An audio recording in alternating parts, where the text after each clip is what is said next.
1212. What's the podcast? 1212. What's the podcast? Episode 157. DJ Jerome Baker III. I am here. Shout out to always available hashtag Streetwear Eddie and Don't Charge Abdul. Where the fuck is Eddie? Eddie's on the way, man. He'll tap in shortly. Nah, we just played. He's on his way, man. Yeah, he'll tap in shortly. Episode 157. We are back. We are here. It is Excited. It is 85 degrees today here in Washington, D.C. I'm ready. I'm ready for the nighttime activities. The night is on my mind. Spring has sprung. It was just a gorgeous day today outside of the, I want to say, incredible weather. The allergies were in full effect. Oh, really? Yeah. You got fucked up? No, I'm okay, but you can see the pollen. You can literally see the pollen in the air. I think that we're at just a critical point in sort of the time of the year where it's going to be beautiful the next 2 days, and then it's like 52 on Monday. You know what I mean? That's the thing, man. That's what I'm not getting too excited about. I feel like today we're at 86 or 83. Tomorrow is going to be 79, and who knows what's going to happen in a few days. We're going to be right back at 40. No, real talk. It's 53 on Monday. Oh, you weren't joking? Okay. No, I'm not joking at all. Because basically I have parties I'm DJing every day until Sunday. Today's Wednesday. Yeah. And so Friday is going to be crazy. Saturday is going to be insane. What's going on in both if of you these days? Tell me.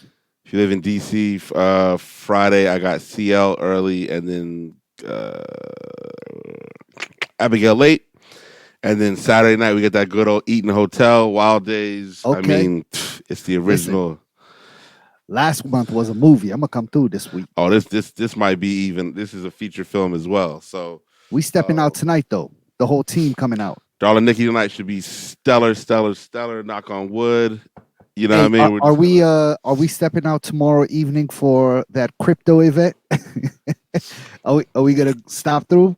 If you want to, I have to DJ at 10 o'clock tomorrow night, but this is like an early thing, I think. Yeah, I'm with it. Yeah, crypto. Yeah, let's go check it out. What is it? Some Soho House thing, right? It's the Soho House of crypto. Wait, what? Yeah, it's not official Soho House. It's the Soho House of crypto. Oh man, all right. I mean, either way, shout out to our guy VNL. Vic is involved, man. He's all the way in. He's fully committed to NFTs and the crypto lifestyle. Yeah, I mean, God bless her. My boo-boo is with her family. I believe they went to the Shenandoah Mountains. Oh, okay. So I have time. And so this is called the FWB meets DC. They're online. They're fwb.key. Okay. And basically, it's a local hang. This social club runs on crypto tokens and vibes. The FWB? FWB stands for Friends with Benefits. Hey yo. Okay. I mean, it's a different world, man. Crypto, you can't AO in crypto. You know what I'm saying? No AO? Nah. You can't pause in crypto? It's too much money. Listen, I'm going. The metaverse does not allow pausing. I'm going to Arizona in June, man, and I got a crypto play that's about to be so insane. Like, it's game over. I'm in the game. Kellen's in the game. Fully committed. This is the mother lode of all crypto. Really? Yeah. This is insane. So we got some. Listen, I mean, this thing. You know what? I'll be honest. The whole NFT thing kind of quieted down a little bit, right? Like there was a whole lot of momentum maybe about a year ago, right? Like it was at probably peaked about 7, 8, 9 months ago. And you're starting not to hear so much about it anymore. But I think it's just a lot of noise. Like, so the true companies that are dedicated to this crypto and NFT thing, I think are starting to rise to the top. That one NFT, I don't even know. Did I buy an NFT? The Micah Thomas, the Aku thing. Was that an NFT or? I don't know, bro. I don't know what it was. That's a pretty heralded piece, though. Like, it is very well sought after. That community is very big. They did something this morning. I think they did something this morning, didn't they? Or well, they gave me a free one. Free one, yeah. I think it was because I bought the last jump. That's all. That's all. That's all smart contracts and all that kind of stuff, bro. You know what I mean? and Join people the are already community offering me Discord. dough for it.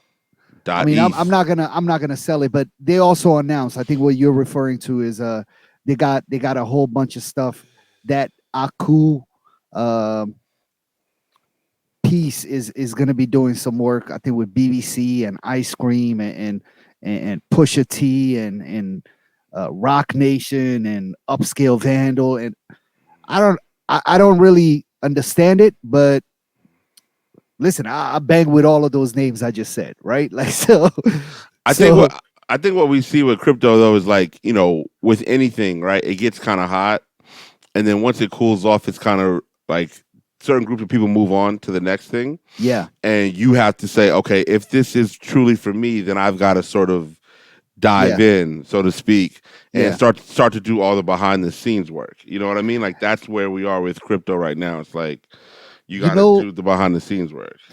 my one hesitation with it is it's so easy to get scammed in that world. Um, Meaning like you can't reverse any of your transactions, right? So I can easily make a mistake and send somebody some dough and there's no like taking it back. Yeah, Um, but I think at this point, with your knowledge or lack thereof, or limited, Very much however lack you want to see thereof. it, Yeah, you just have to move with caution, right? And for sure.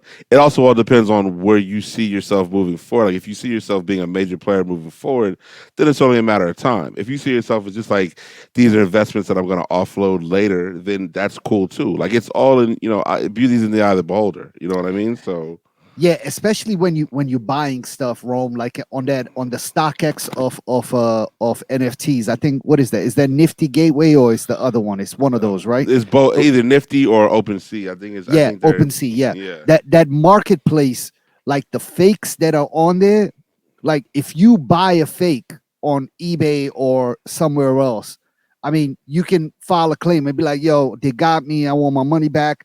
And 95% of the time you'll get your money back, depending on your history with eBay and all that stuff, right? On OpenSea and those type of marketplaces, there's so many people claiming to sell stuff, but as soon as you make that transaction and you hit pay, even if they don't come through with it, you're done. It's it. Game over. You lost. There's no coming back from it, and I think that's the scary part about it. At least for me. Well, again, like I'm saying, like it's all about the. I don't see being involved with crypto, NFTs, and stuff. You should not do that alone. It is Yeah, yeah, yeah, very much community based. So within your purchasing power, you have to find a community if you want to be involved, right? So like Kellen, yeah. his community is just super duper power players. These dudes meta relics, and you can look them up. Anybody listening can check them out. Look them up. They are very very heavy into the game. They run a art program called Iconic, so it's just a very strong sort of their community. It's 100% of the community. Their Yeah. Discord has tens of thousands of people involved, and so, I just feel like with crypto NFTs, just don't do it by yourself. Even our guru, the guru himself, Vic VNL, Mm-hmm. Yep. like he has a whole squad, and some of these people Yeah. haven't.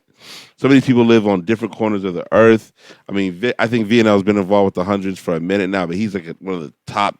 Like, if VNL says something about you on Twitter regarding crypto, you're gonna get 17 new followers, and they all have .eth in their In their usernames. profile, in the username. All of them. Yeah, All of them. nah. VNL is the truth, man. He's been on a lot of those Twitter spaces and on forums and discussions regarding NFTs and crypto and that whole world. Um, I mean, listen, we saw his wallet. He's the real deal. We saw his wallet. Listen, his wallet is No listen, game. yeah, you don't try to rob him because it's all digital. Yeah. All right. Speaking of wallets, I absolutely spanked FanDuel last night. It was a beautiful thing. What's Bunch, that? The gambling joint? yeah, but being You that hit we're on a in, parlay? nah, no you can't do parlays if you live in DC. You can't do sports book in DC. You can only do Okay. fantasy. So it's like you put together a team, and if these guys perform, whoever has the most points, then you win. You know what I'm saying? This was But fantasy what? Basketball? I only do basketball right now. Yeah, yeah, Okay. for sure. So because that's the only sport I really pay attention to like that. How much did you Um, hit on? like $400.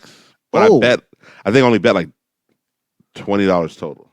$20 and you got to return a 400. Yeah, because it was like three different bets, and so my payout equaled $400 off of like $5, a $10, and another $5. Wow. Are you Yeah. should cash out instead of Nah, running it back. nah, You I'm gonna not run it running. back? I play like $5 games all day, $5, $10 games all day. Yeah, for sure. Man, I don't know. Cash out and get yourself a pair of Jordans or something. Nah, you gotta stay in the game because like I don't even wear Jordans, but I know. but you gotta you gotta stay in for that $10,000. That's the payoff when you start hitting those $100 plays. Man, I don't know, man. I think you should just And then every time I go to Virginia, uh-huh. I do the sports book. Wait a You minute. know? So as long as your geolocation is across the bridge, you can bet. Yep, that's what a lot of people in DC do. They run over to Pentagon City, Oh. place bets, and then fall back to DC. But I was in Petersburg yesterday, so we were in Virginia. Oh yeah. How was that? You went down there Fantastic. with the bean? Took the bean, saw my niece, saw my nephew. They are real deal adults now. It's pretty scary. It is scary. But it was super tight, man. Went rock climbing for the first time. I think that is the best workout I saw your tweet about that. Are you in hurting? life. I'm hurting. Yeah. It's gonna be worse tomorrow. Yeah, it was a fantastic workout, and God bless my niece and my daughter. They attacked it. They put me to shame. Like it was Wow. like I was thinking too much, and they're just in attack mode. You know what I'm Wait, saying? did you go to a rock climbing wall or you went on a real mountain? No, we went on a rock. We went to a rock climbing place. Oh, okay. Yeah, so like you got to get hooked in. They give you the harness. You know Yeah. what I'm saying? We bought chalk. Our hands looked like we were doing, you know what I'm saying, gymnastics. Yeah. And we all had a great time, man. It was just fun to get away for a day. My niece is like a real adult now, which is so crazy for me to see. Hey, look who's here. Yo. One time she were Eddie in the building. Street with Eddie in the building. What up? What up? What up? So you know, it's just a beautiful time, man. Episode 157. What's a podcast? We are back. I 12 did minutes in. 12 minutes in. There's been a large conversation about a show called Winning Time. Okay. I'm not sure if you guys been watching Winning Time. I what's have that? not. Winning Time is it's sort of like it's chronicling the Los Angeles Lakers. Oh yes. Yeah. I'm waiting for it Yes. to finish up so I can binge watch the whole thing. So people are loving the show. They're loving Yeah. they're loving the characters throughout the show because it's a lot of late 70s, early 80s popular figures, basketball player, but also like I think they said Mike Epps plays Richard Pryor on there. You know what I mean? So it's That's a good person to play Richard Pryor. I see So with that, you've got Magic Johnson's been in the news a lot. I think Magic said he kind of wasn't really feeling some of the things on Winning Time, how they portrayed him. You know what I mean? Because they were honest, right? But yeah, Magic was a wild boy. But Magic's also been in the news a lot for his feelings about the Lakers. The Los Angeles Lakers did not make the playoffs this year. In the basketball Does he own the team. Lakers? Nah, he's not. No. I don't even know if he's directly in. I don't even know if he's on the payroll. I think he's No, he not on quit. the He payroll. quit. He was on the front office of the Lakers at one point. That's what I thought. And he just suddenly just bounced. Yeah. Yeah. So even with all of that, Magic is still a very sought after figure. He's very Sure. It's a legend. They want to hear him talk his business developments, et cetera, et cetera. So at a recent conversation with Converse, Magic went on to explain how in 1979, Nike offered him stock. Phil Knight offered him stock options in Nike. He fuck with it. He wanted that upfront money. Those stock options today, I believe, would be worth $5.2 billion. Yeah. Who would have known though?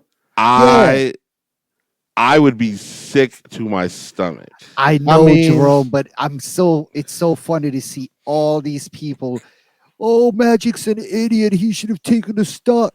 Dog, he could have very well have lost a lot of money. And also, it's been 1979. What is that? 43 years. He would have Like- been cashed this shit out by now. Who knows if he had kept this stock for that long? I mean, I'm not he saying would've- he, yeah. didn't- he made a mistake, or he didn't make a mistake. I don't think that he feels like he's missing any money. Bro, he's No. he's You taking know what that I mean? money and he is doing very, very well.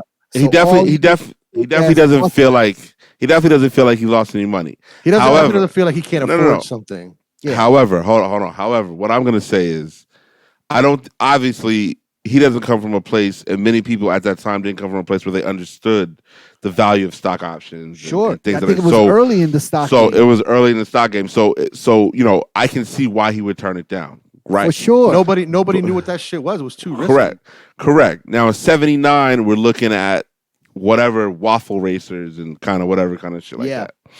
3 What years year later, did Nike start? That was it was 70 like the something. beginning of Nike. Yeah. Yeah, it was the 72, beginning. something like that. Like Something like that. So, uh-huh. who is this? Nah. Um, 1964. Nike started in 1964. Yeah. Wow.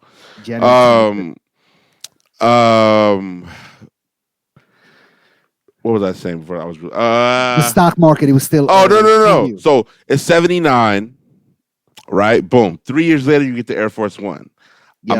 I might have went to Phil Knight and been like, "Yo, what's good?" Right? But he wasn't wearing the Air Force Ones. was he? Hold on. I'm just saying as a person, a business person, right? Yeah. Because then 2 years later, is it 2 years or 3 years later? 3 years later, Mike. MJ. Yeah. Yeah. The other MJ. The other MJ. And at that point, I think it was well known that Jordan shoes were selling well. You know what I mean? I mean, so, those could have been, Magic Yeah. Johnson.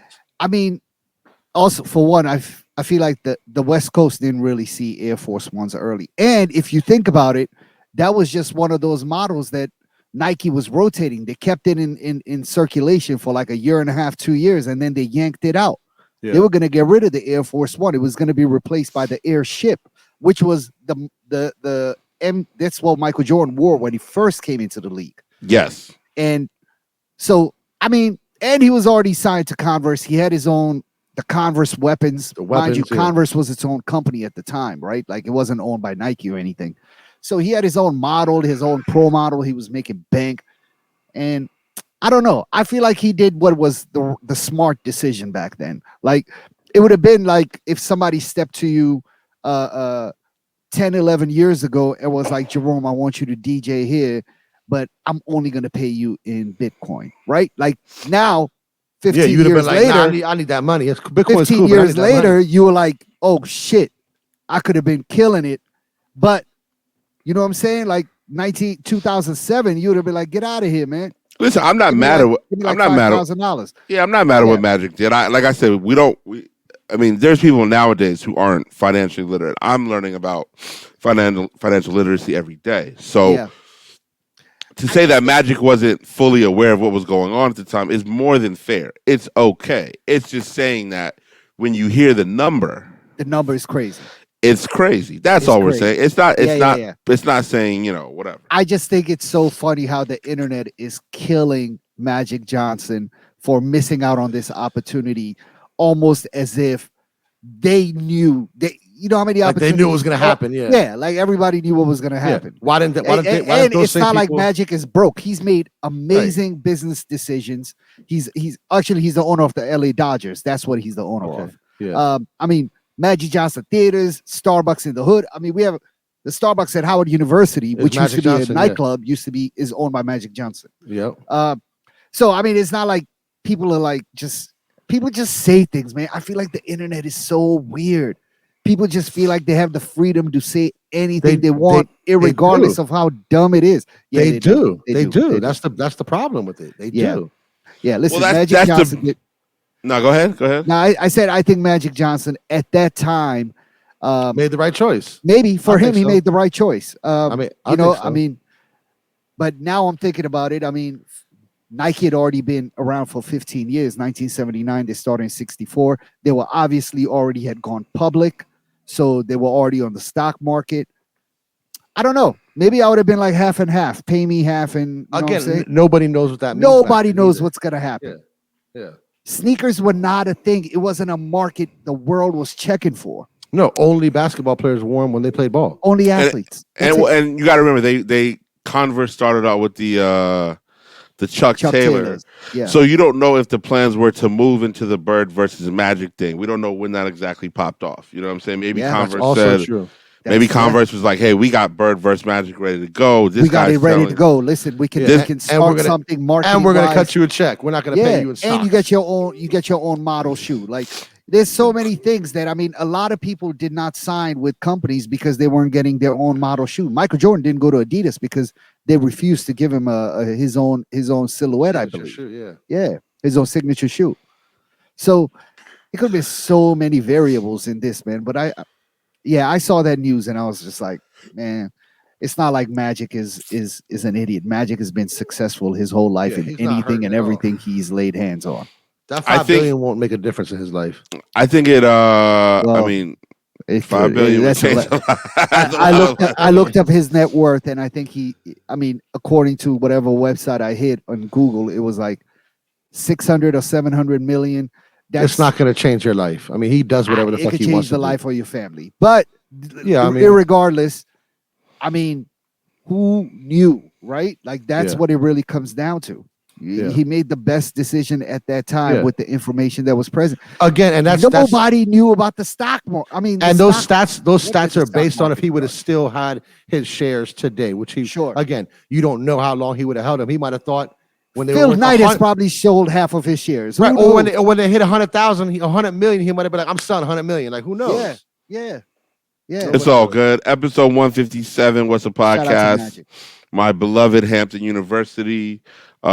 We just announced that we have a brand new president. His name is Lieutenant General Daryl K. Williams. What? He actually graduated from Hampton in 1983. He's a lieutenant general. What?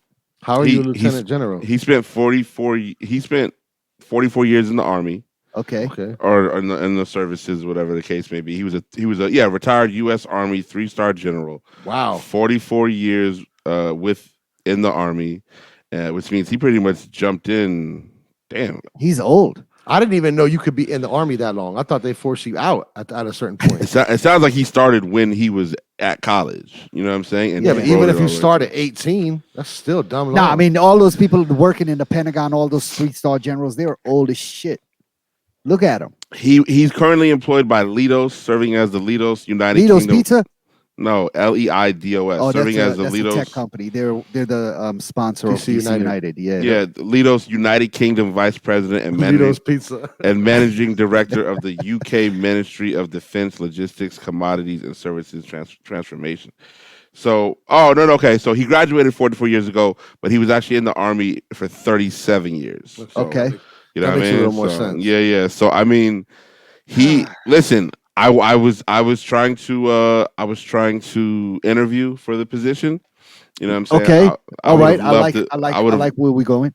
I would have loved to be president of Hampton University. Yeah. You know I just want to do a quick bid though. I want to do like a Jay-Z bid, like 4 years, get right and then bounce. What do they look for? What are the qualifications of a president? Because he's obviously does not have an educational background, meaning he hasn't worked in education. So that's not necessary. But if he's a general, he's like a leadership role, you know. No, y'all tripping. So what? I could be a leader. Hold on, listen. Williams earned his bachelor's degree in 1983, which was in Hampton. He also has 3 graduate school degrees: a master's in business administration from Pennsylvania State, a master's in military art and science from Fort Leavenworth, and a master's in national security strategy from National War College. So I'm just saying he hasn't worked in the educational field. But at this point, it's about the team you put around you. It's a business. Also, it's a business. So it's a business and it's a team. You put. He's not being a professor. He's running the college. And Hampton University is a business. For sure. Is a business-minded place. They, as much as they want you to have a good time and do all that stuff, you are just another 4-digit person there. You know what I'm saying? What would be your first order of business if you had become president? What's the first thing you're doing? I'd probably just modernize everything to the level of these white colleges. To the 22nd century. Update everything. Update everything. Get rid of cash. You know what I'm saying? Like everything is on your student card. Everything is on your phone. That's how you get in and out of. You know what I'm saying? Everything like gyms would be next level. You know what I mean? Like, dorms. What are the dorms looking like? The dorms look great now, but I would modernize them to look like I said, one of these white schools, just because that's a lot of money. I mean, what are we here for? If it takes money to make money, You know what I'm saying? Like, and the parents are spending that money. You got to give them what they're paying for. And Hampton just waived tuition they waived the balance for all the kids for the spring semester for this year. Wow. So you're about Based to get on what? Just the pandemic, and they also did it for a bunch of kids from Ukraine. You know what I mean? So Ukraine. They basically a bunch of kids from Ukraine came over. The tennis team, the tennis team, the chess team, the chess team. You know, the chess team is all Ukrainian. No, chess team's black. Yeah, Okay. the only white students at our school was one white dude on the football team who thought he was black, and the tennis team.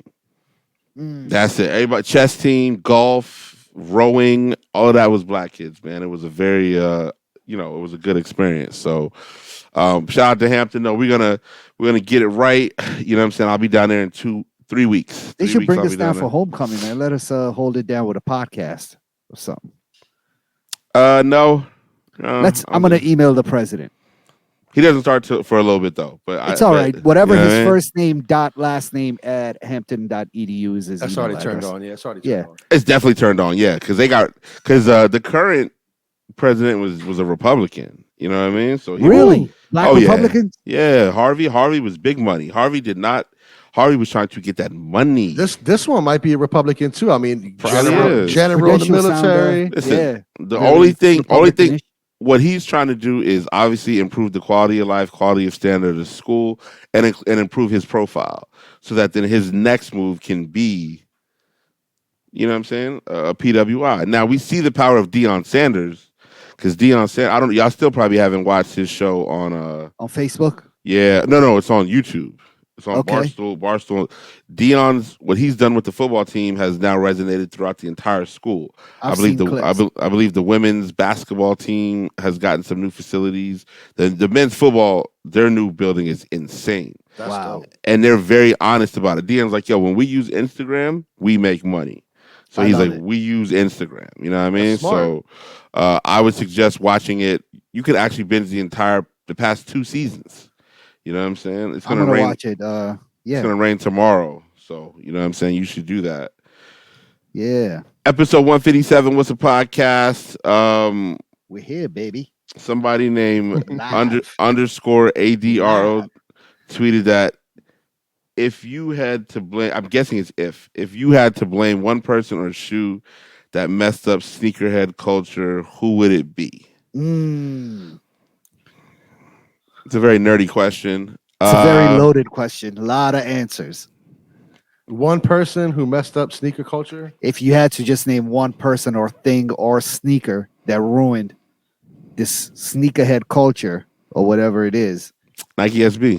SB Dunks. Nike SB? Sure. Yeah. Why do you say that? Because it made people either the SB or the Yeezy 350. Nah, by the time it got that was too recent. It was too late. SB ruined it. SB ruined it. Why? Because it was limited? No, because every mall is so accessible. Everybody can do it. Created the hype. Like it just created everything. I think the lack of accessibility, honestly. I mean, you couldn't get SB it wasn't accessible at all. It was only it wasn't. Yeah, but every single mall in every suburb has a skate shop. Yeah, but they didn't have SB, right? So like I didn't have Nike accounts. I'm talking like 04 trying to get Heineken's. And then or 03, 02, or kids trying to get denim dunks or trying to get whatever the case may be. That was a very small community, man. It wasn't a lot of people that even knew. Like you had to be really tuned in.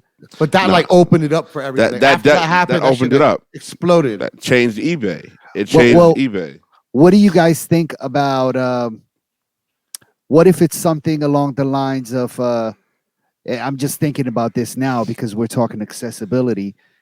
Like forums and Nike Talk and things. Well, they were all kind of helped it a little bit. No, Why? They were all. I think that kind of might have helped maybe punish it a little bit because we all were able to get too much information in our fingertips. Yeah, but when you say we all, it was still a very small community of the people that were out there searching for it anyways. But what I'm saying is, if you wanted Supreme Dunks in 2002, you wouldn't just go to Supreme Store. You get on Nike Talk, you look at the forum, you get the information, you would understand the release pattern of how they were getting the shoes.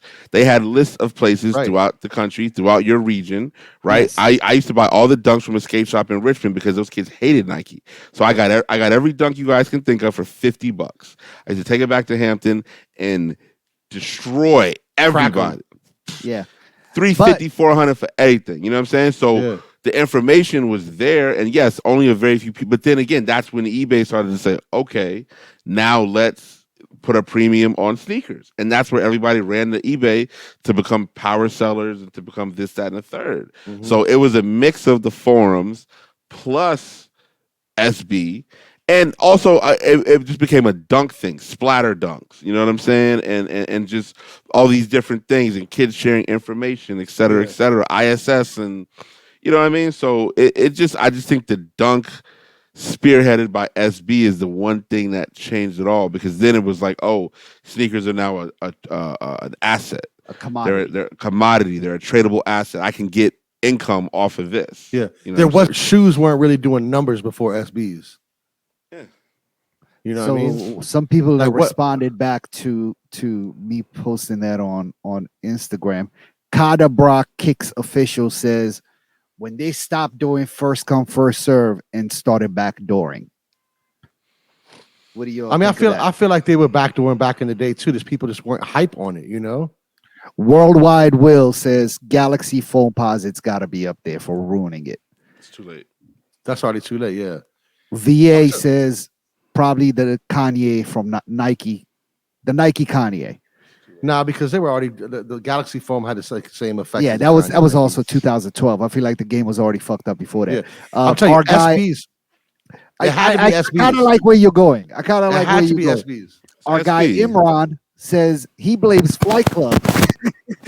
He blames Flight Club for because the sneaker scene in New York. Nah, because you're only successful if you have a customer. It's not the store's fault. Flight Club was the sort of after effect of what we're talking about. If you didn't want to go to eBay, you went to Flight Club. Right. Yeah. Right. And I get it. You don't want to get scammed with your money. Well, it's also instant gratification too. It's like, again, I'm gonna spend $400 on eBay. I want to leave with these today. I'm wearing them tonight. No. What I'm saying is, even as a seller. Yeah. As a seller, you don't want to send it, and you know what I'm saying, you got to go to some scam, whatever. So Flight instead, Club, you drop that shit off. Exactly, right? I remember I was able to get Air Force 2s at this mall. No, Atlanta Hawks. Remember the Atlanta Hawks? Air Force? Oh yeah, dirty, of course. They're dirty. And remember the Lakers ones too. Yep. I bought out both sizes in college, turn around same day, put the entire thing on eBay, and made a quick couple racks just because nobody knew, nobody cared at the time. You know what I'm saying? But I was able to, you know what I'm saying, make some cheese, and that's how I got through my last 2 years of college, honestly. So it was about being connected, because to backdoor shoes, you got to know somebody. So to me, it's always like, if you just think you're Joe Blow and you're just you got to have bread. But hear me out real quick. If you think you're supposed to you're entitled to something because you're a customer, that's not how the world works at all. Think about people trying to get Rolexes right now. Shit is out of this fucking world. Like, it's crazy. You got to know somebody to even get the chance to buy a Rolex now, right? And they're blessing you. They're blessing you. But like, what I'm saying, if you have the opportunity to buy a Rolex for MSRP, they're blessing you with like 20, 30 bands. They love you. They love you, right? So the same thing with sneakers. If you know the kids at the skate shop, if they vouch for you, if they rock with you, they're gonna charge you retail or a little bit more. You throw $20 in their pocket, whatever the case may be. So people who complain about backdooring and stuff like that, it's just like, you have to just know somebody. It's the same way with people who like want to get all part of it. It's everything is you want to get in the DJ booth. You want me to come get you on the night before Thanksgiving when the party's popping. I gotta fuck with you. It's the same shit. It's no different than anything like that. So the sneaker thing was, think about it. When they put out grip tape dunks and the putties and the suede joints and like the splatters and all that stuff, those were extremely difficult to get. But if you knew a store that can get them or had them, you would be okay, right? Yeah. Or even remember the splatters when they didn't have the splatter paint on them and they just used to be reflective, right? Yep. So this is like 01, 02, right? Yep. Mm-hmm. You just had to know where to get them. Cool, you get them, you're in the game. Dunks go crazy. First box SBs, nobody even cared. Nobody knew. Those are my favorite ones. The black with the red. Chocolates. Richard Black with the Mulder's. red, the Vamps. Those, No. that Is that was what they're called? that was second box. Yeah, that Was was it? that was later. That was silver The first box. ones Yeah. were orange Perforate- box. The perforated? ones, the black with the red swoosh was a silver. But they didn't box. have SB on the tongue. No. Well, everything around 2003, yeah, even Heineken's and all of those, and It just said Uh, Nike. it just said fire, Nike. Yeah, Fire. yeah, yeah. I kind of like this. I'm starting to agree with you all. Actually, I think SBs might have really triggered the beginning of the end.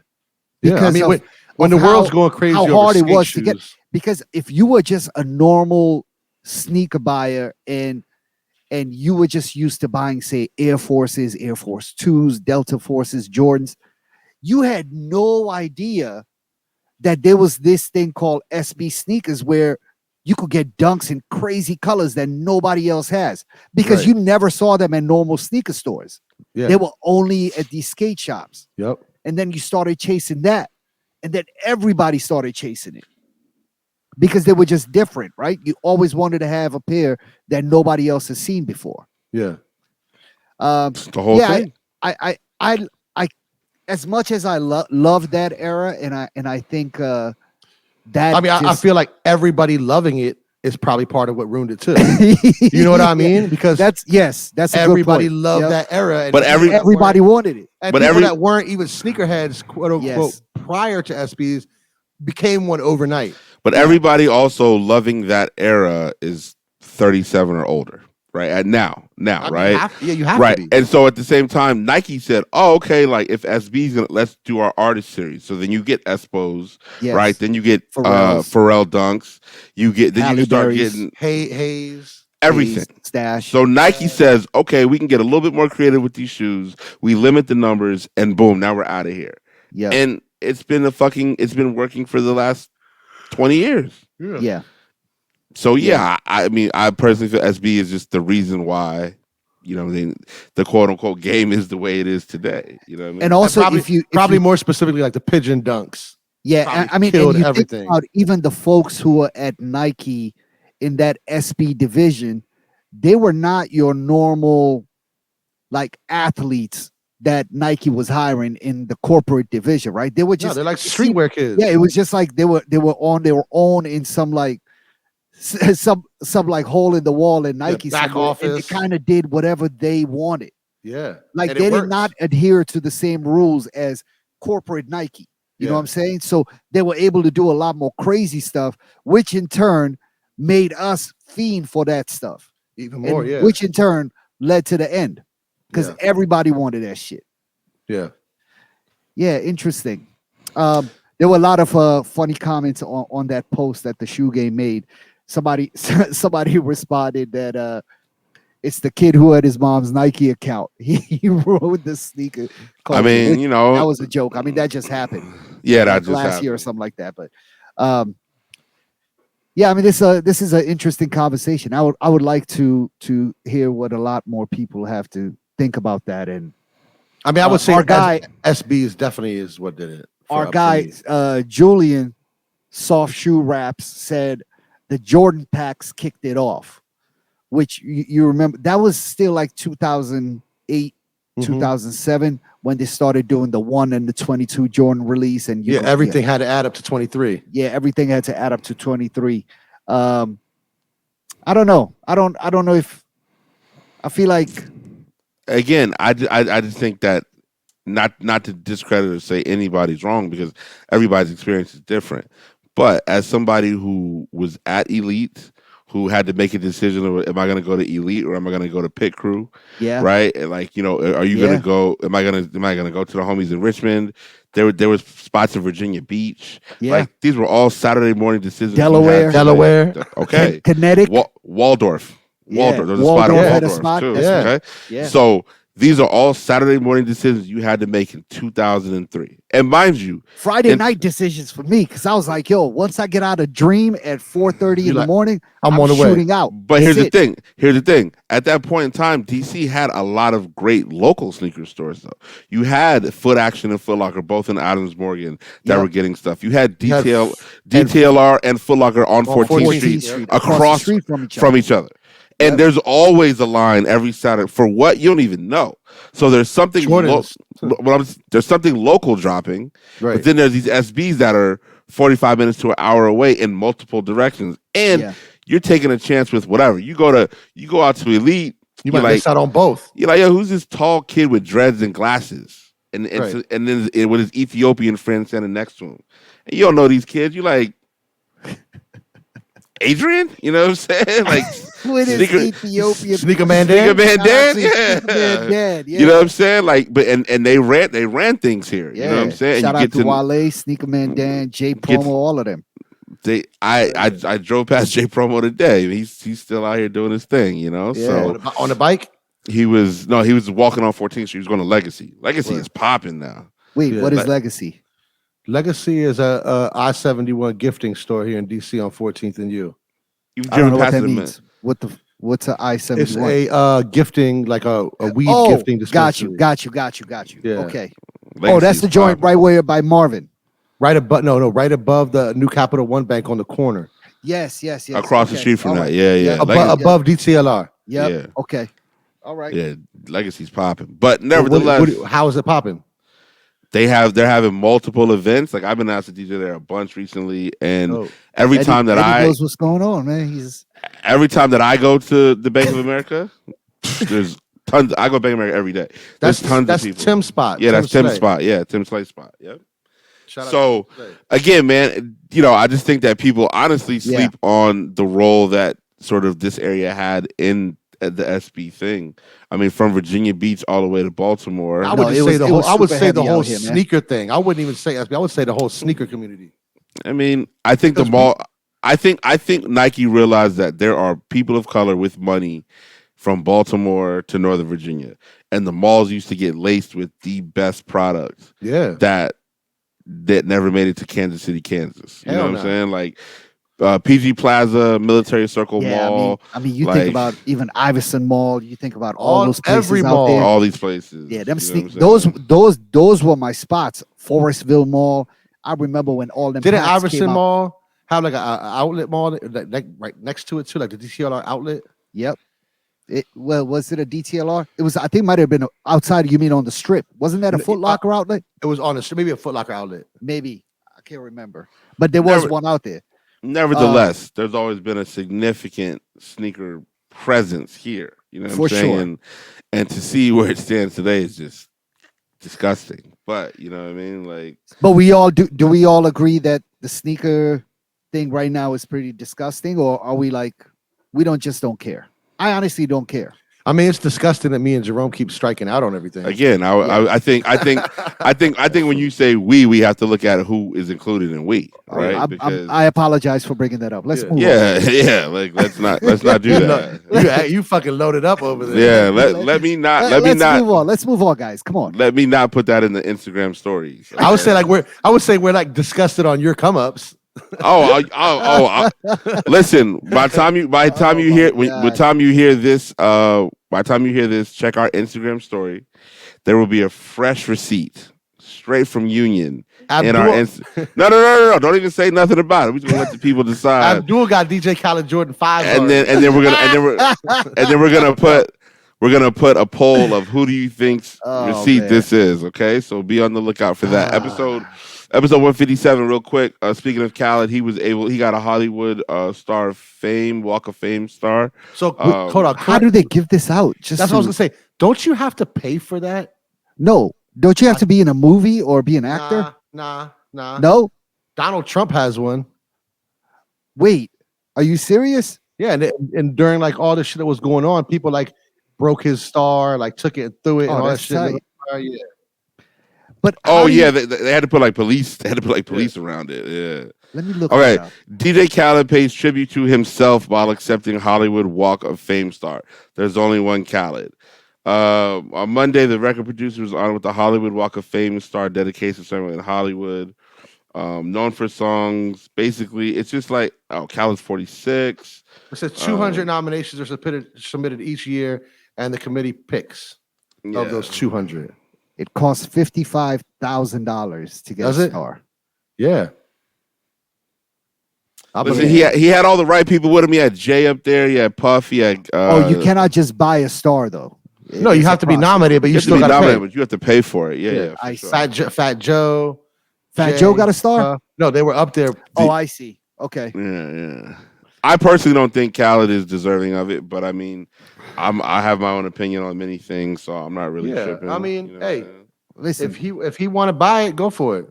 Wait, he went up there and thanked himself? Yeah, he said you have to. That was Snoop's speech. Remember, Snoop went up there for the Walk of Fame and thanked himself. That's the title of the article. DJ Khaled pays tribute to himself while accepting Hollywood Walk of Fame star.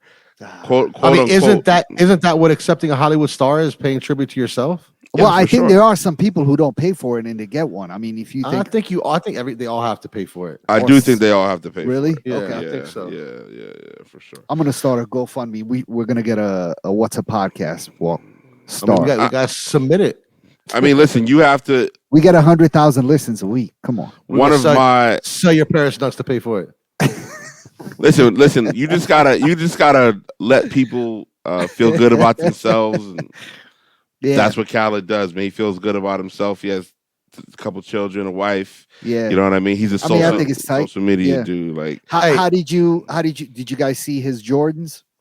I saw him. Yeah, well, not like Jordan 5s. We didn't see him in real life like you, but no, we saw listen, him. I have not seen them in real life either. Do you have any of the We the Best Jordans? I do not.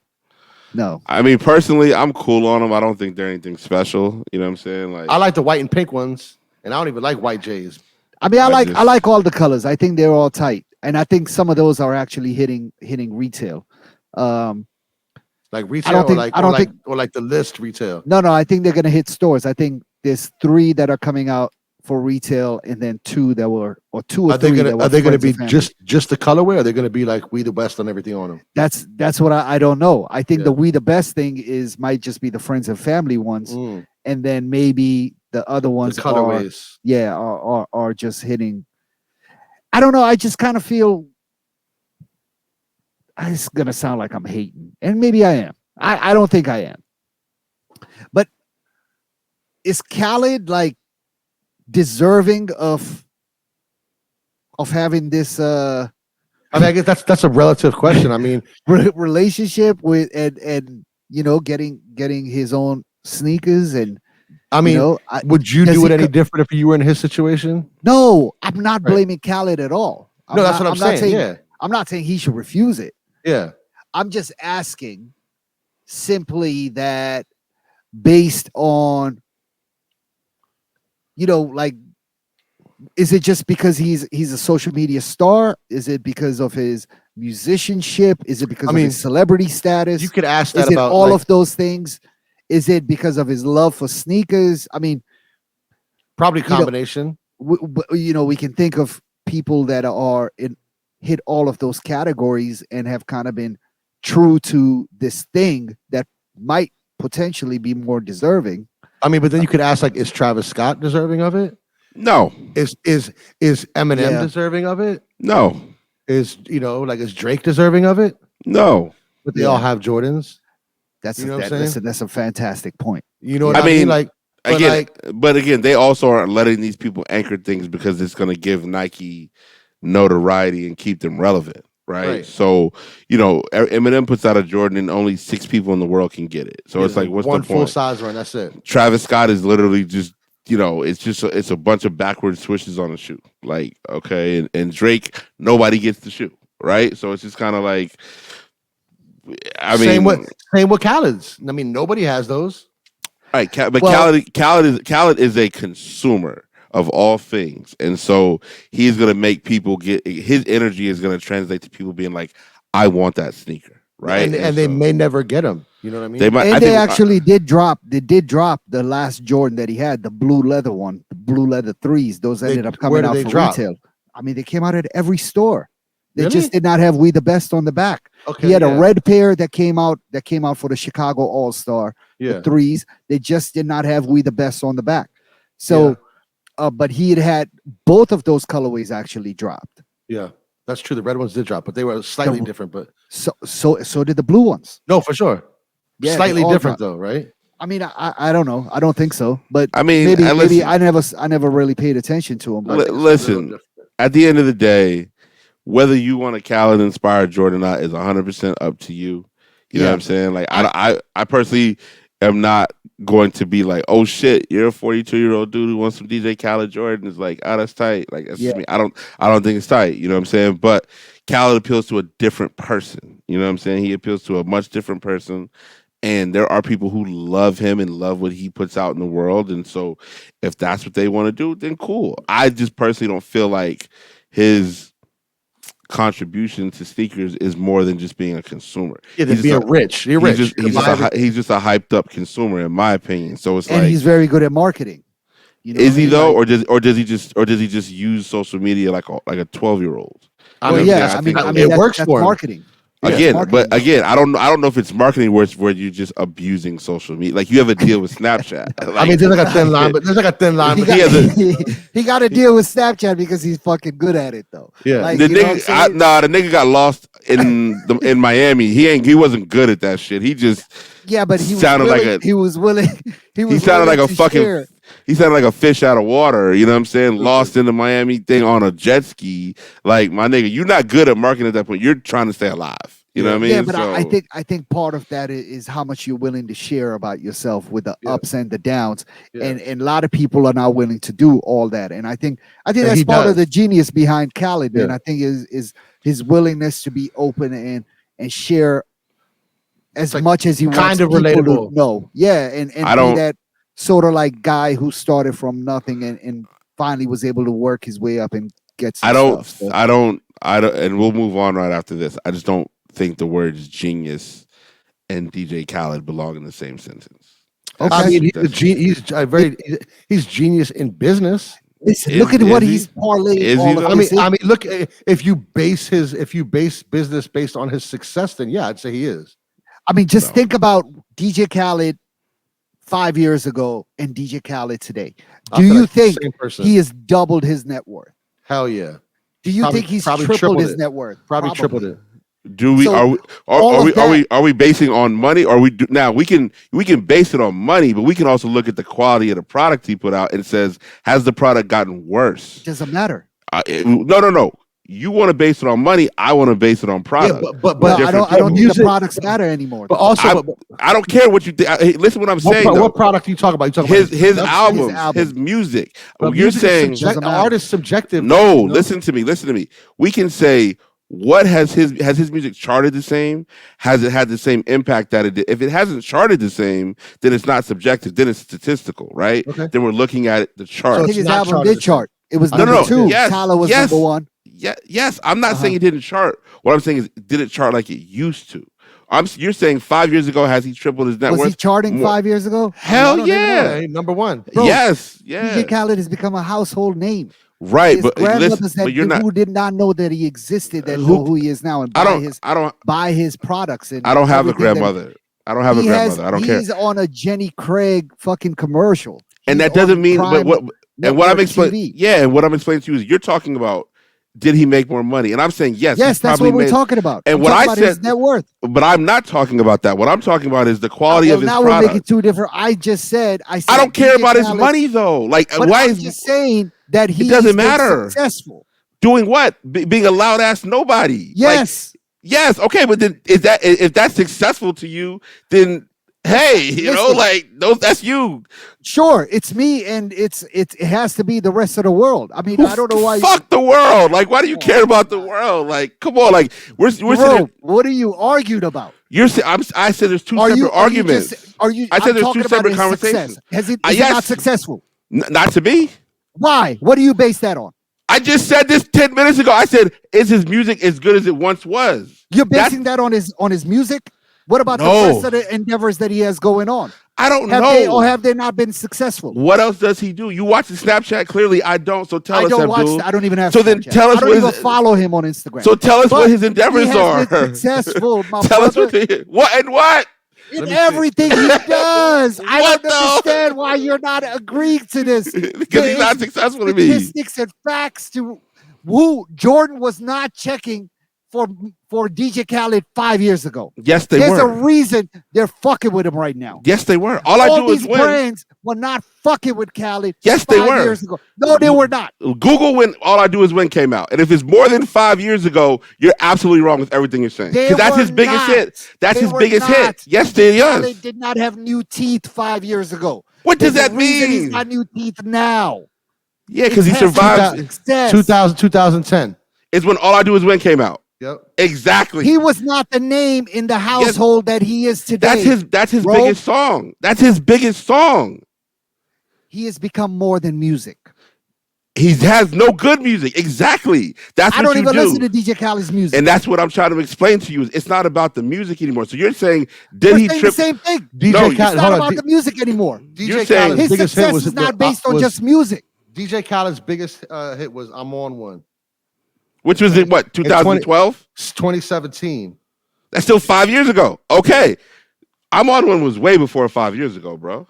Yes, it was. No, that's wrong. What I'm saying is that you said, did he triple his money? I said yes. Then I said, but has the quality of his product suffered since he got rich? Eddie said it's subjective, and you're saying you don't know, right? I don't even listen to his music. See, that's not fair, bro. Because you have to have you can't say, oh, I don't. No. I'm agreeing with you because I believe yes, his money. I'm on One is 2017, homie. I'm not even talking about his music. I'm looking at it right mean now. Generally his success level and his net worth. But then I ask you, social media and what he's managed to do with it. Eddie was 2011. Maybe the album "I'm on One." I guess I pulled up. Does he have an album called "I'm on One"? I don't know. No, this album is called "We the Best Forever." It came out in 2011. It's Drake, Ross, DJ Khaled, Justin Bieber, Lil Wayne, Quavo. Oh no! I'm on One. No. I'm talking about the one with Drake. The one with Drake. So that's a Drake song, not even a Khaled song. But it's a DJ Khaled featuring. Yep. Right? Is it, or is it Drake featuring Khaled? That means that is his song then. If in 2000, yeah. So in 2011, yes, he had bangers. What I'm saying is, right now, his music doesn't stand up to what it was back then. His music sucks. Right, Listen, but has he tripled his income? If you say that, I agree with you. Has he tripled his income? Yes, and I said that with you 10 minutes ago. Yeah, I think we're I said that. I don't know why we're arguing. We're not. We're not. I'm explaining it to you. Wait, you want to yell at me? You get loud. Like no, I'm explaining it to you. Simply saying we're agreeing on the same thing. Yes and no, because you said I don't know anything about his music. Right, but then I said I do agree with you when it comes to the thing. So we're not saying the same thing. I'm agreeing with you, and you're saying I don't agree. No, I was also just simply saying that all these brands and companies that we have seen, whether he has deals with or he has commercials with, or all these companies, this is all new to him. I think this level of wealth to Khaled is sort of new. I don't think he was on this level. No, he took it to the next level. Yeah, he's been at a level. Again, those Drake records came out in 2011. Hold on, bro. Hold on. Those records came out in 2011. He got lost on Snapchat at least 6-7 years ago because people don't even use Snapchat anymore. So when that happened, that was the biggest moment on Snapchat history. No bullshit. So 6-7 years ago, these brands were fucking with him. Now, fucking with him.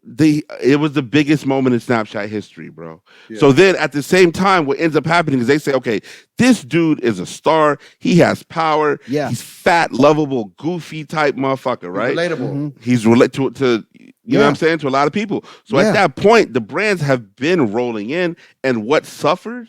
The music. I agree. This is just what I was saying. So what I'm saying is he's been on this path as this person forever. He might show it more now. He might be spending more money to get more limited product. I take it back. I get the years wrong. If you said the incident on the Lost at Sea happened 6-7 years ago, then I'm talking from that moment moving forward. When I said 5 years, I just threw that out there, thinking that's when it happened. But what I'm saying is his music was better 10 years ago. Sure. Okay. I agree. So what I'm saying is I'll agree. That set him up. That put him at a different level. That set him up to be DJ Khaled, quote unquote, right?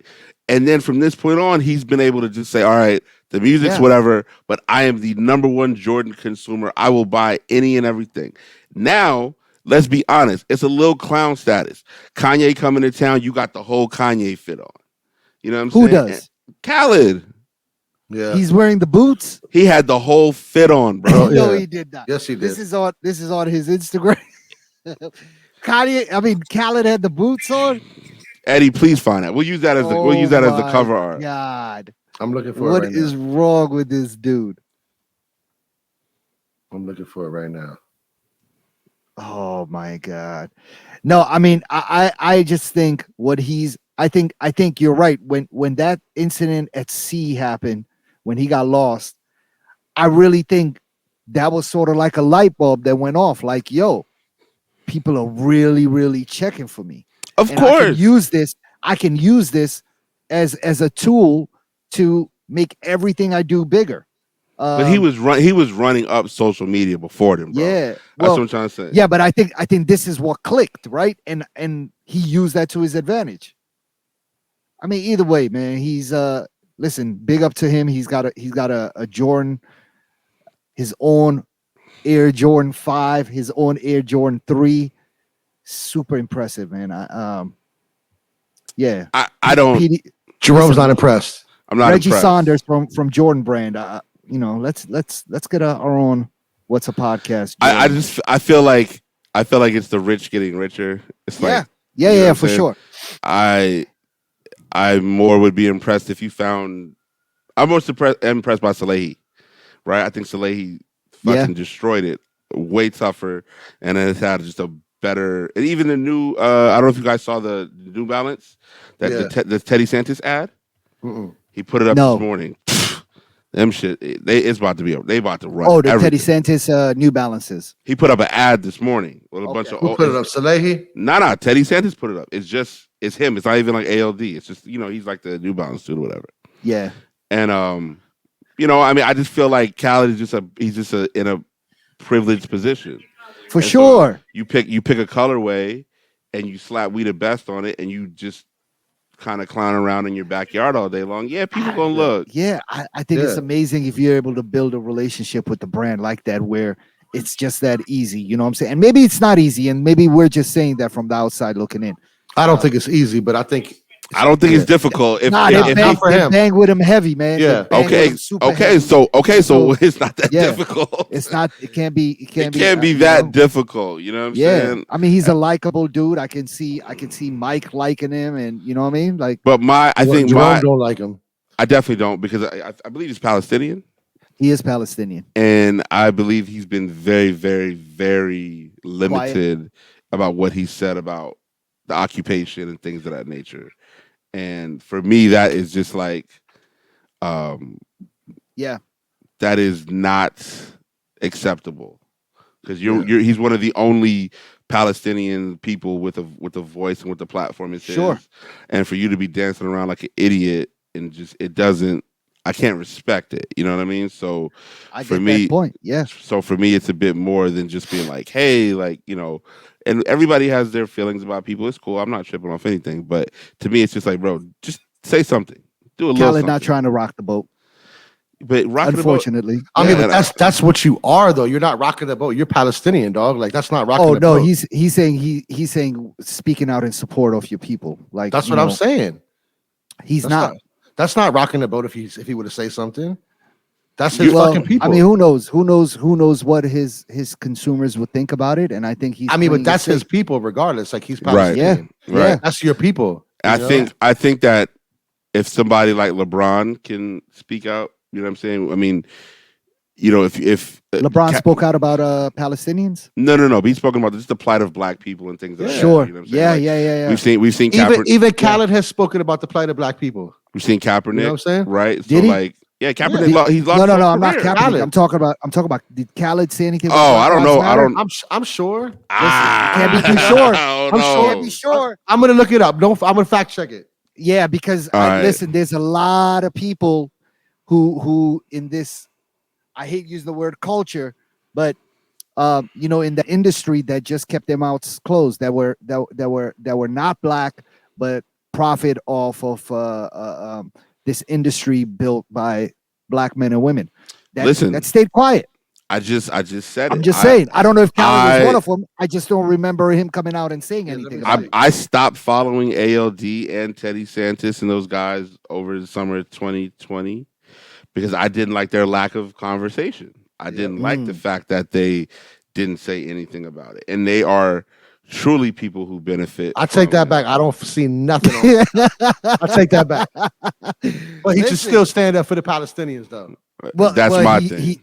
I think that's just the kind of road and avenue he chose. Like, yo, I'm not gonna say anything political. I'm not gonna say anything religious. I'm not gonna say anything that he always says religious stuff. He's always talking. No. He always uses the word God. He's No, Muslim. he always says all praise to Allah, and he pulls. Does he say Allah? Yeah. You sure? And he pulls his Watch chain the story. out. You know what? Yeah. I think the videos I've seen, he's like, all praise to the Almighty.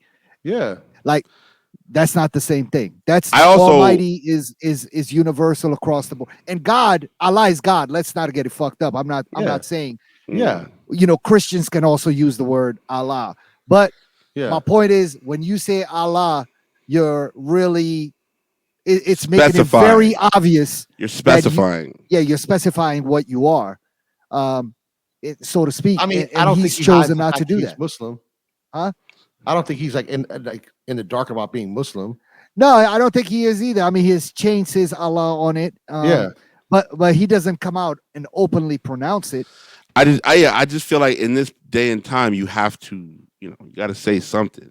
People need people in power to say something, and you have a voice, and you have a following, and it's like, you know what I'm saying? If you lose some sales, so what? Kaepernick has lost his entire career. Yeah, he's still out here doing. And his I think thing. Khaled is like, I'm not gonna do.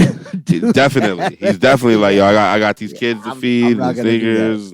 I got this. So nevertheless, man, I got a Jordan 6 coming out next year. Who knows? Yeah. And we saw, I mean, we'll just go from there. Episode 157. I don't know if you got, before we get into these Ghana Air Force Ones, there has been a recent trend this week in DC. I believe today was the third time in a row that it happened, in which protesters were stopping traffic on 395. Mm-hmm. And so 395. Is it 295 and 395? Yeah, I think so. I believe they're climate. What are they protesting? Climate. Who knows? Climate is. I believe it's climate. I thought there might have been one about gun control, where they pretty much walk into the middle of 395. That's bold. During morning rush hour traffic, and essentially just barricade that shit. Like it's like 4 people across 4 lanes, and they just lay down, and the cops are just sitting there watching. Somebody's gonna get hurt, man. Somebody's gonna get out and move them. Somebody's gonna get killed because you stepping out in traffic like that is not smart. I mean, it's not the person driving's fault if it hits. Not at all. Not at all. Not at all. On the highway. Yeah. So that's been in the news. Obviously, we want to give a big rest in peace. I mean, let me take that back. We want to give a big, like, we're thinking about the people in Brooklyn on the subway. Yes. I initially when I read it, they said somebody died. Yeah, nobody died. When I initially read it, they said people got killed. I thought so too, yeah. Yeah, but then let me take that back for now. I don't want to put that out there. Yeah. But my man was wild. First of all, my man was 62, right? Black dude. He's a YouTuber. They said he was like, his YouTube has been like nothing but like messages about mass death and mass killings and stuff like that. So he ran into the subway, Sunset Park subway, not far from like where the Brooklyn Nets practice facility is. Okay. And so they said that basically he ran on the thing, threw a smoke bomb down, and just started going crazy with the gun. Boom.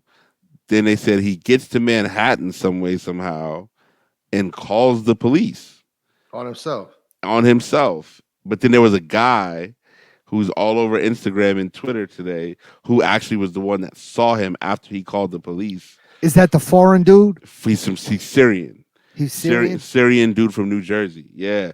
He was giving his own sort of like homie press conference. It was the illest thing ever.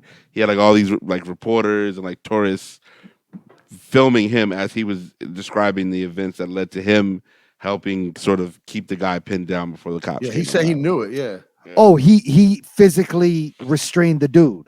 He said like something about I need to go back and read it, but Okay. he said Yeah, I he need made to it watch seem that like too. he kind of kept him like he wouldn't let him leave. You know what I'm saying? Like however he was, he Yeah. wouldn't let him Arm's leave. reach. Yeah, until the cops came and got him. So the think pieces on it have been crazy because you know, the New York City Police Department, their budget is bigger than the like military budgets in some countries. That's crazy. The dude Eric Adams is just really uh he's a very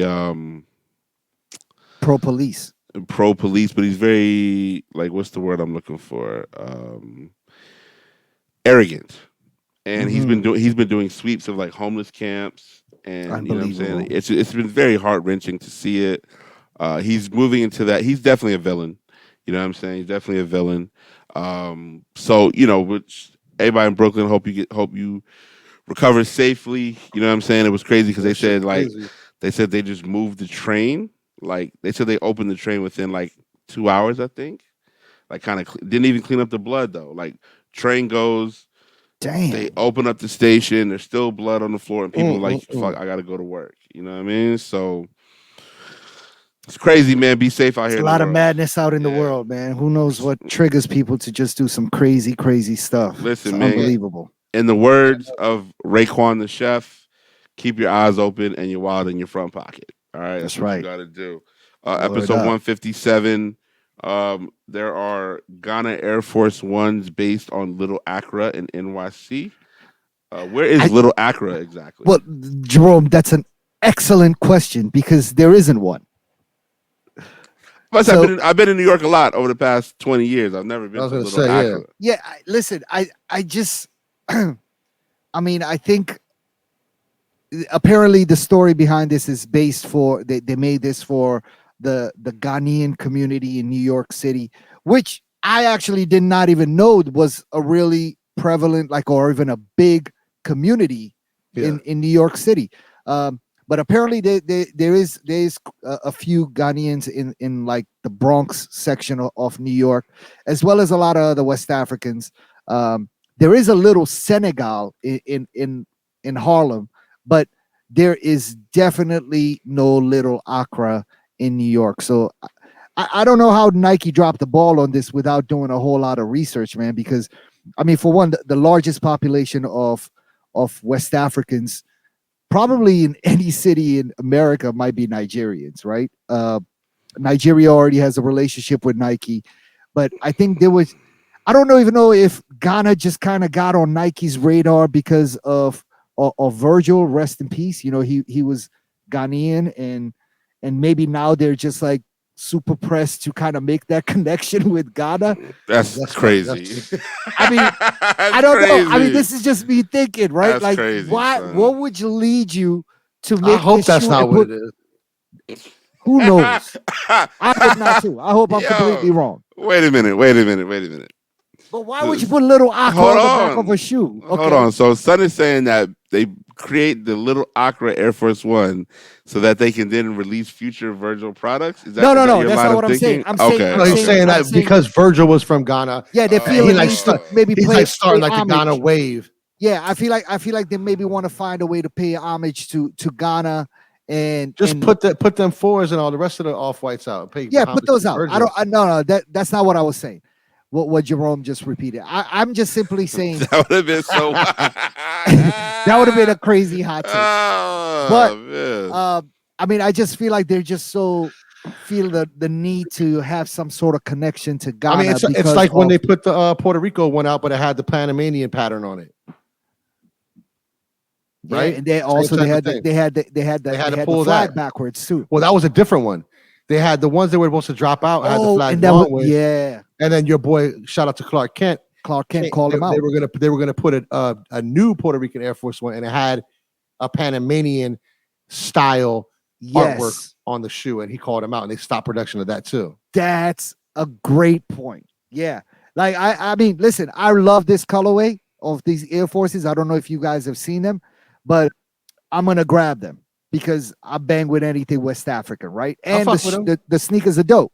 Yeah. I just did not. I failed to get the connection between the shoe and what it's saying in New York City and the Ghanaian population in New York.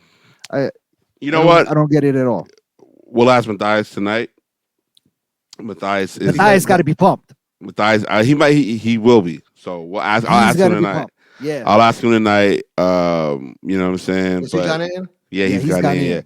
Is Nigeria? I know there's a lot of like Sudanese people in like Minnesota. Yes. Like it's a Sudanese, crazy Eritrean, and Ethiopian. So I always thought that was the largest population of Africans in the States. I could be wrong, but I just know that there's a huge population in like Minnesota of all places. Yeah, no, you for know sure. what I'm saying? For Yeah. sure. So No, I was saying West Africans. Oh, okay. You're right. Yeah. I missed that part. Yeah. Okay. Yeah, I was okay, saying I was and that probably is wrong too, but Nigeria is probably one of the biggest countries in West No, Africa. Nigerians here, they're here. They're everywhere. They're everywhere. Yeah. So, episode 157 was a podcast. Let's see where we at with it.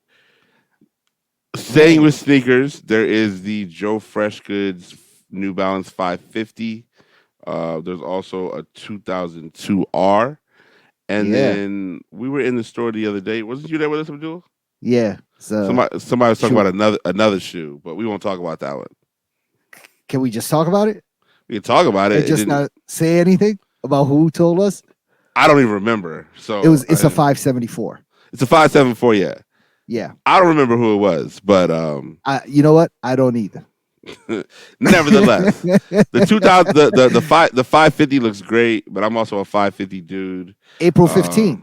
Yeah, That's I'm not. What? In today's Friday. Wednesday? Oh, Friday. Wow. Yeah, Friday. Okay. That's already an L. That New Balance site can't hold nothing. No, who goes to the New Balance site? Like I've never bought anything off the New Balance. I'm not. I've never even tried. You can if they drop a regular 550, easiest cop in the world. Yeah. Easiest cop in the world. Yeah. But I also like the very plain 550s. Like they're about to drop pretty much the all white ones with just a gray bottom. Yeah. Oh, those are out already. Those are clean. Now they're restocking them though. Okay. They're restocking them. Yeah. I think probably Friday. They're clean. You feel me? Yeah. I think I have like an ALD influenced pair. So Joe Freshgoods ALD is influence pair or ALD collab pair? I have the ALDs. So that's not influence. And when they are the ALDs, they're not influenced. I would say the new one coming out is ALD influenced. Nevertheless, Joe Freshgoods. What do y'all think? The 550s are fire. 550s over the 2002s in this run for me. I prefer the 550s over the I'm not gonna front. I like the Rich Paul 550s. I thought those were fire. Me too. You know what I'm saying? But I just thought that the ability to cop was just like that was crazy. But this goes back to what we spoke about earlier regarding, just the limited approach to sneakers. I remember, I think we talked about that Rich Paul one, and I went on the New Balance site, and I think I was like number 109,000 on the waiting list or something like that. But the problem is though, is with skate shoes, limited stock is kind of what you want because a lot of skate shoes are just so ugly and they're just so like beefy and whatever. So if you get one size run full of skate shoes, that's okay, right? I mean, there's never really been a Nike Dunk that had like crazy allotments. Like, oh, this one has 500,000 pair. You know what I mean? No, but that's cool. They were all like 10,000 and less or something. Yeah, like but that's cool for skate shops. Yeah. When you start doing that with collabs, it just defeats the purpose. Yeah. It's just like this is not gonna happen. Especially, and then like, shout out to our guy Paul Turner. Paul Turner's our guy, right? Paul Turner's probably mid 40s, and Paul's like, "Yo, I don't even try anymore." He's like, "I just pay resale." He like same. It's like I just pay resale, and I'm just like, I hate to know that a shoe costs $110, but I'm about to come off of double that plus some more. Yeah, you know what I'm saying, to do my thing in them, and it's just like, yeah, I work hard. I'm able to pay for what I want for shoes, but it doesn't make it right. You know? No, what I mean? You're right. So, and I think I wish I had the ability to do the resale thing because I would just bypass all of this nonsense, honestly. But I can't afford to do that. I can only afford to do resale. You do resale. I can only do retail or, I mean, I'll do resale on some stuff, but if I gotta get everything on resale from, you can't. There's no way I can sustain that. No, impossible. Yeah, people do it though. No, I mean, people, but I see every time I go to the Giant, it's a young woman in there with just some random dunks. Nothing too crazy on them. Maybe a little cheetah print. But Yeah, she got that StockX tag hanging proudly on them joints. You know, and I'm just like, yeah, she got to chill. just Yeah, like why? I'm like, why? Like, she's That's the got to flare. relax. That's the flare. That's the flare. That's the I paid 160 Yeah. for some 110. Or they might be fake. You don't think they make fake StockX tags for shoes too? They do make them, but That's the swindle. I feel like she's not that person though. Yeah. Just The judging real off her. ones have some sort of code on them that you can Yeah. authenticate. You can't like- tell on foot though. No, not on foot. You can't tell. Yeah, I mean, Not if listen, you wearing a tag on foot. She's the girl. I mean, she's like aisle 17. You know what I mean? Yeah. So I'm not tripping off her. But yeah, I'm gonna try to get those Joe Fresh. Also, shout out to our guys at Somewhere, man. The Nike account has landed. The Nike What does that account mean? has. Well, they got a Jordan account recently, right? Sure, yeah. And they started that off. They had the Georgetown ones. They had the Rebellionaire Jordan ones. And tomorrow, they sell their first pair of Nikes that are dropping. They just got the What Nike shoes are account. those? I think the Air Trainers that are coming out, the gray colorway, they open up at 8 o'clock in the morning. So Air That's- trainers. that's probably, the one with the buckle, the new ones. Oh yeah. I don't fuck with those. Yeah. So, but that's like the one. I'm sure they're gonna have a whole bunch more Nike stuff, but that's I Yeah. think the one that's probably first more release. sought after. Yeah. But it's gonna be interesting having them in the game, man, because I really fuck with all of those dudes. All of us do. We fuck with all of the ownership at that shop, and I bang with the store. So it's gonna be great to see them now really competing That's with- next level with- for with- them. with That's the- next level. with some of these top tier stores. So, But here's my thing, right? And all like shout out to them. They're Mhm. killing. But I think people, particularly people our age who are interested in sneakers, as much as they want to go through that, they want the other sneaker though, right? Hokas. I see a million people yeah, wearing Hokas now. On cloud. Yeah. I literally have it on. It's right. I was just looking at it, so I said on cloud is people like us are wearing these sneakers yeah, because it's a lot easier purchase. There's Yeah. function. There's function, right? We have some Comfort. Hokas. We have Hoka sandals in the store right now. They're the most comfortable sandals you'll ever wear in your life. yeah. And they're literally, Copped? huh? You copped? I caught $50. You know what I'm saying? Wow. Ostrov came through on cop because he's running like a marathon soon. Yeah, And- next week. And the shoe literally says Boston Marathon. the shoe literally says recovery sneaker. It's a So, slide. Yeah. $50. What so color? I feel like it's camo. But I feel like you got these Ons, you got these Hokas, you got Mhm. this. There's another brand that people are wearing a lot of that I can't like. I think Roger Federer That's it. The On. is on. which, Okay, On. yeah. respectfully, it's the ugliest sneaker in the history of sneakers. So ugly. But there are colorways. no, they're killing there it. It's and the new Skechers. Have you for the tried them white on? world. Have you tried them on? I have not. I'll I never have try not. them on. The Hokas are mad comfortable. Hokas No, are not Hokas. I'm mad. talking about Ons. Yeah. Yeah, But the Ons are out here, and the Ons are like, yo, for the dude that's like, I still want to wear sneakers. yeah. I don't want to go through the sneaker bullshit. I do have a Rolex.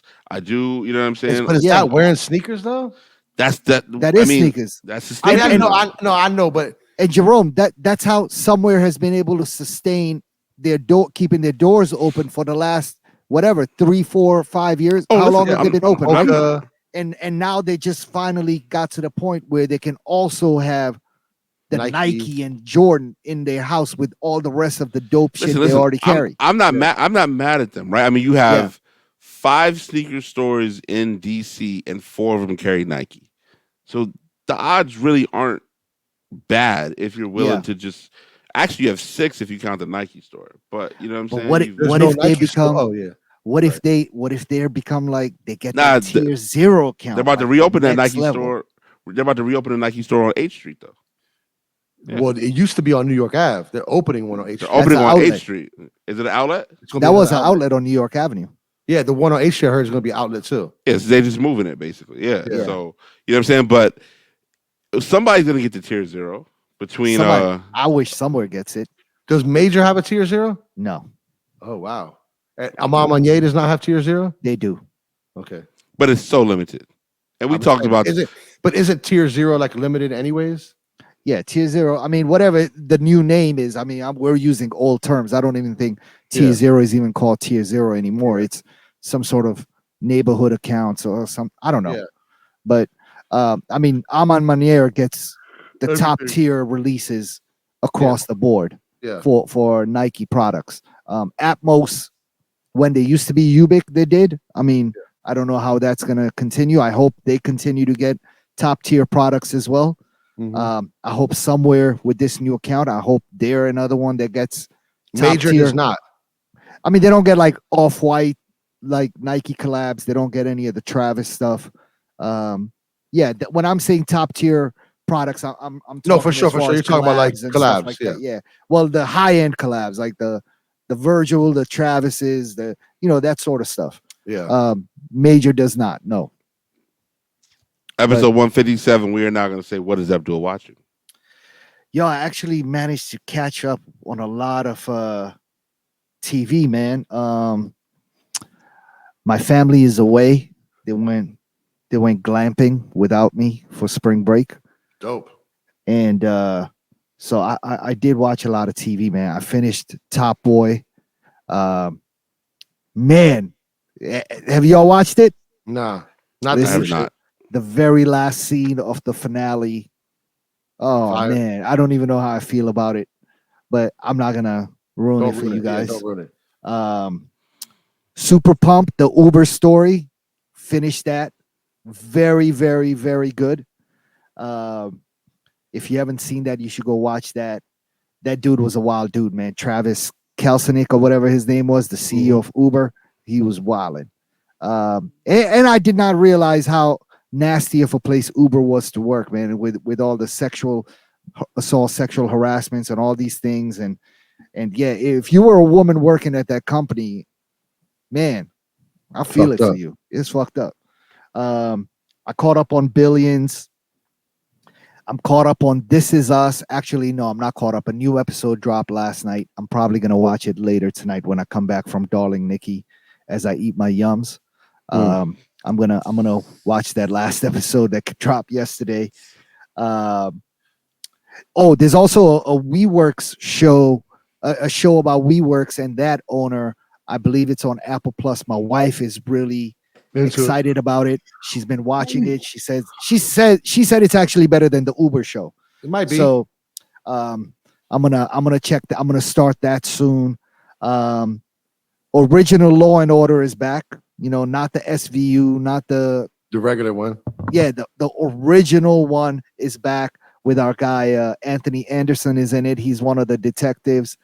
And then the other detective is also a familiar face. He's been an actor in a lot of stuff. I don't remember his name, but I like it, man. I like the original Law and Order. I've been watching that. I'm also watching the Tony Hawk documentary on. I was going to ask you if you watch Until the Wheels Fall Off. Dog, I got like maybe 30 minutes left on it. Good. Yeah, man. I'm going to watch it tonight. Yeah. Tony Hawk. He's a beast. He should. They don't give him when they talk about the greatest athlete of all time. He needs to be in the conversation. When they talk about Serena Williams, they talk about Michael Jordan, they talk about Tiger Woods. They got to put. They need to throw Tony Hawk in there, man. Not for nothing, he needs to be included in that conversation. He's a beast. He's a monster. Yeah. You know what I mean? I'm gonna watch. He's an absolute animal. Yeah. But Jerome, did you see it? Tony Hawk? Yeah, the Tony Hawk documentary called "Until the Wheels Fall Off" on HBO Max. I have not seen it. No, you should watch that. I feel like you'd be into that. Yeah, you would like that. But he also had a lot of hardships, man, with his personal relationships. And who doesn't? He listen. He was outside, man. Tony Hawk was knocking him down back in the day. I mean, he was knocking him down, bro. He was making six figures at the age of. He was in high school at 17. A year in the early 80s, in the mid 80s, bro. Yeah. Actually, early 80s. He was 17 years old, making over $100,000 a year, killing it. Yeah, with not a worry, and never look back.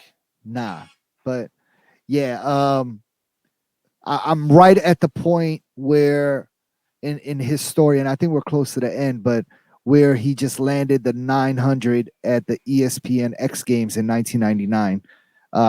After he tried it like 6 times, like he kept on falling. And I did not know his dad was that involved in skateboarding. His dad was super old when he was born. Like his mom was like 45. I think his dad was already in his 50s when he was born. Like he was sort of a mistake. But his dad said something very interesting in it, that skateboarding is the only sport he's seen where the person you're competing against is actually rooting for you and cheering for you. That's sick. And it's so true, because even though I'm not a skateboarder, you watch it. Yeah, even though I'm not a skateboarder, but even when I go to like the skate parks and I see with my kids and I see them like learning new things, and I see other kids that are doing psyched tricks for each other. Yo, everybody's super happy and excited when one person lands a trick. Yeah. And you don't see that in any other individual or team sport. Like nobody is rooting for you for the competition. That's true. So I thought that was an interesting point, man. But yeah, I'm gonna finish that up tonight. Yeah, shout out to Tony Hawk, man. He was just at Shaw Skate Park. We talked about it in one of our previous episodes. He just went out there and hung out one early morning and gave away some free product. Yeah, shout out to my kid's teacher, JT, who when he saw Tony Hawk was there, ran down on him at the skate park and got a picture with him. And JT's actually works at Crushed and is a really good skateboarder himself. So I know I was excited for him just because I know of what Tony Hawk means to him. Oh yeah. So yeah, that's about it, man. What time we making a move, Rome? What time you hitting the streets?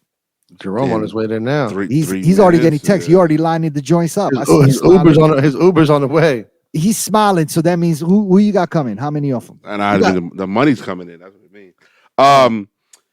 How's your?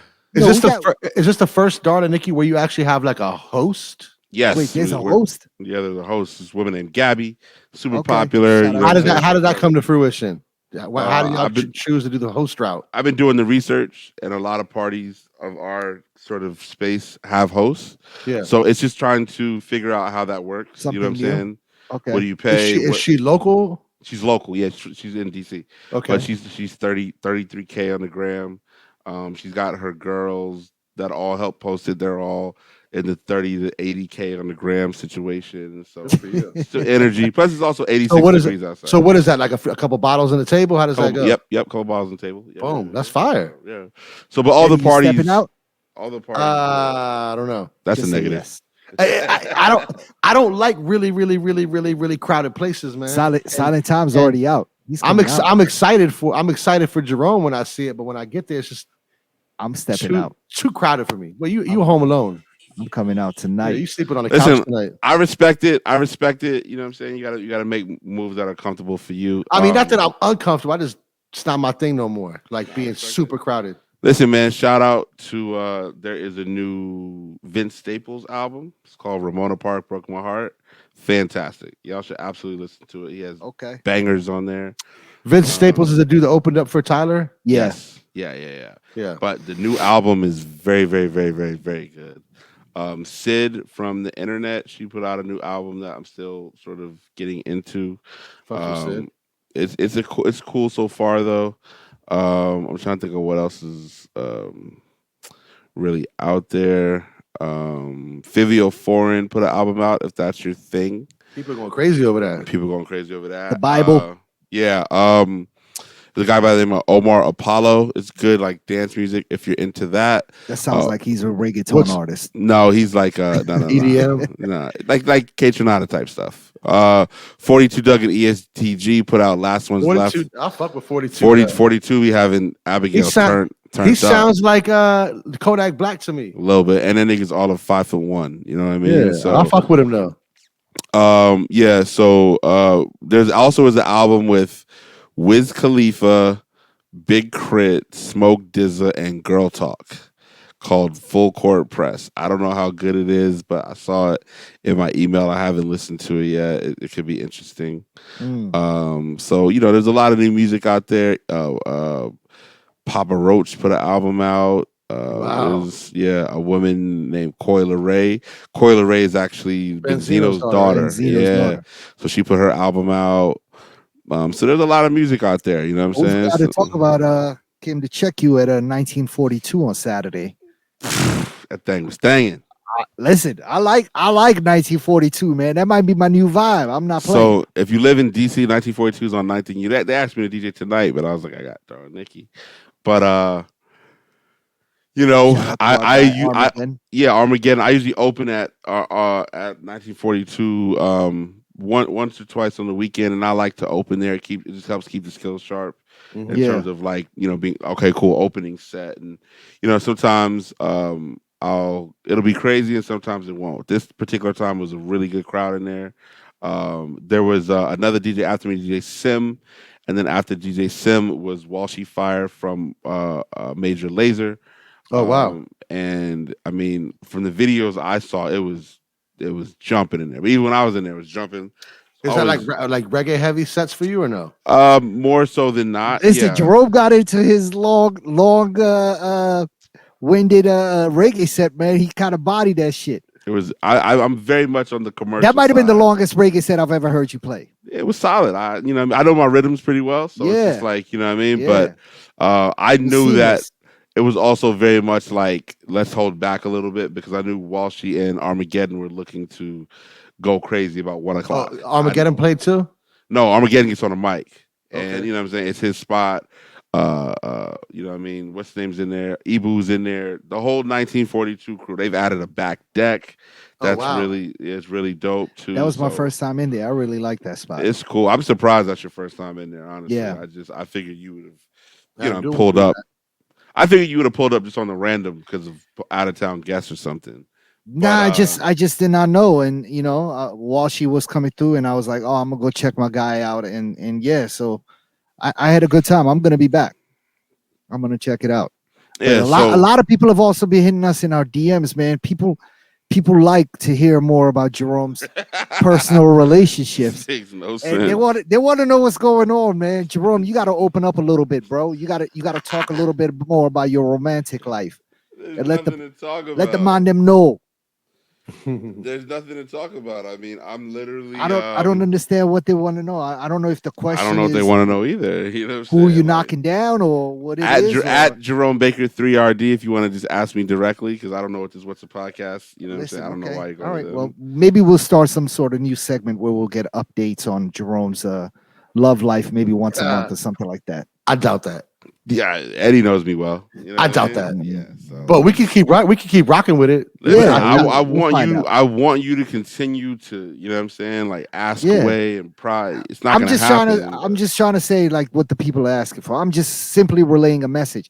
I There were feel you. also somebody also wanted us to do like they can send questions and we can kind of give our input on it. And yes, we're open to doing a segment with Fuck yeah. that sort of stuff as well. So shout out to y'all for listening to us and for all the feedback we get. We Yeah, appreciate it. NBA playoffs are in full swing right now. Nets and the Nets and the Cavs Milwaukee? played a great game. No, not yet. Oh, Nets and Cavs played a great game Tuesday night. Jay-Z was in attendance. There's a game on right now. The that was Hawks, already the playoffs. it's to play in, so this is to get you to the playoffs. Mhm. So then, So the Cavs did not make it. it's a whole system. They got one more game. They got to play another I team. It's see. a lot to Okay. explain. So then there's the Hawks playing the Hornets right now in Atlanta. Bong, Jay-Z's in the building for that too. You know what I mean? Jay-Z moving about to buy around. another team. I think he's gonna buy a sports team of some sort. Yeah, Actually, But then no, I he think has Rock Nation Sports. I was and say he that's would a have to conflict sell. of interest, He would have yeah. to sell Rock Nation, right? So we'll see what Yeah. happens. But I think before it's all said and done, he'll sell that to, Lenny S or somebody. He'll. I Sell it want to I want somebody. Hove to get into soccer. I'm gonna say it now, and I hope maybe I'm the first person to bring that up. But I would love to see Hove buy a soccer team, whether it's in the MLS or actually, I would personally prefer it to be in the MLS, just because I know what his influence in America means Yeah. and what it could do for soccer and football in America. Because Yeah. I mean, he could go and probably make more money in Europe and some of these places, but they don't really need that sort of exposure anyway. Like they're doing great without Hove, right? I mean, they could obviously use his money, but what it could do for the sport in America, Here, I think would be monumental if Hove stepped up and had some sort of ownership position at a MLS team. So I'm sure there's people from Rock Nation that listen to this podcast, right? Jerome? Definitely. For Lenny sure. S, Lenny S is listening probably. So Lenny S, put Lenny that, S is your guy. So well, I've never met him before, but sure. Yeah, listen, put that in Hove's ear, man. Tell him to buy an MLS team. Listen, and, upscale is your guy. You know what I mean? So yeah, no, it's all upscale one should be listening degree. to this podcast. It's all That's one true. degree of separation. Nevertheless, was the podcast. Yeah. We knocked it out.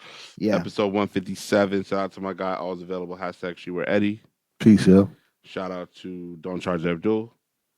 Silent Time is gonna get faded tonight. He's already probably toasted. I saw a video. Korean barbecue. I just saw a video Yeah. for the dinner. It's looking like it's going down. So I kind of wanted to go to the dinner, but we had a tape. I think they're gonna get a table. So we'll see what happens. All right. You know, I'll what's see the those guys in a podcast? little bit. Also, do remember what's the podcast.live for our previous episodes. YouTube.com/what's the podcast. This one might go up a little late. We were told. Silent Time said he's gonna be out all night, so This he's one not gonna be able to Is put it Silent up Time till Home later Alone tomorrow. also? What's that? Is he home alone also? Nah, He's on the streets. He's out. He's out and about tonight. He's like, Yeah. he already put it out there. He put the disclaimer. He's like, yo, this episode is going up late. I'm out tonight. Word. Come on, Man, Eddie. I got pictures from the I got pictures from the venue. We're looking good. Okay. We got a new lighting program. We got folks All in right. the building already. It's beautiful. There's people in the building already. Already, we open at 9:30 tonight. What time does the host have to be there? Whenever she pulls up, she Okay. as long as she puts it on her grid, which she just did. So, we're looking. She's been reposting since we put the flyer up Friday. I mean, the weather's nice. You know what I'm saying? If you're in No, DC, they out. They out. for sure. Yeah, Eddie, for you sure. ready for 420 Yep. next week? No. I thought Special preparations. Nah. How many blunts you gonna smoke? It's 420 twice a day, man. Oh, so you already on. There you go. All right. 420 twice a day. It's DJ Jerome Baker III, and we're out. Peace. Peace.